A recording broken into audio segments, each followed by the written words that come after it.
GST కొత్త అడుగులు పడుతున్నాయి. జీఎస్టీకి సంబంధించి 1 అయిపోయింది. ఇప్పుడు 2.0 అందులో భాగంగా 4 స్లాబ్‌లు, 2 స్లాబ్‌లు మారింది. ఒక ఎత్తైతే జీఎస్టీకి కొంతమంది ఎవరైతే అప్లై చేసుకోకుండా ఆగుతున్న వాళ్ళకి ఎందుకయ్యాయంటే ఆ ప్రొసీజర్ చాలా కష్టం. ఎవరితోనో చేయించుకోవాలన్నటువంటి స్టేజ్ నుంచి దాన్ని మార్చేటటువంటి ప్రక్రియ చాలా సీరియస్‌గా జరుగుతోంది. అందులో భాగంగా తీసుకొచ్చినటువంటి వ్యవహారం అత్యంత ముఖ్యమైనటువంటిది ఏంటయ్యా అంటే జీఎస్టీ రిజిస్ట్రేషన్ గాని, అట్లాగే దాని సబ్మిషన్ చాలా ఈజీ చేస్తూ సింగిల్ పేజీ వైపుకి తీసుకెళ్లే ప్రయత్నం చేస్తున్నారు. నవంబర్ 1 తారీఖు నుంచి జీఎస్టీ రిజిస్ట్రేషన్ గాని సింప్లిఫై చేస్తున్నాం అన్నటువంటిది ప్రకటించారు.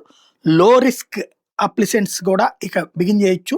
టాక్స్ లయబిలిటీ 2.5 లక్షల లోపు ఉండేటటువంటి వాళ్ళకి ఏముండదు. మంత్లీ ఆటో అప్రూవల్ అయిపోతుంది 3 రోజుల్లోనే అన్నటువంటి విషయం. ఇప్పుడేంటంటే మనం త్రూ ఆడిటర్ ద్వారానో లేకపోతే గనక మనం అప్లై చేసుకుని దాంట్లో మళ్ళీ క్లియర్ చేసుకొని తర్వాతన ఓకే అవుతుంటది. అలా గాకుండా ఇట్లాగే వాస్తవంగా 96% మంది ఈ విధంగానే రిజిస్ట్రేషన్ అవుతది అన్నటువంటి విషయాన్ని మోడీ సర్కార్ చెప్తోంది.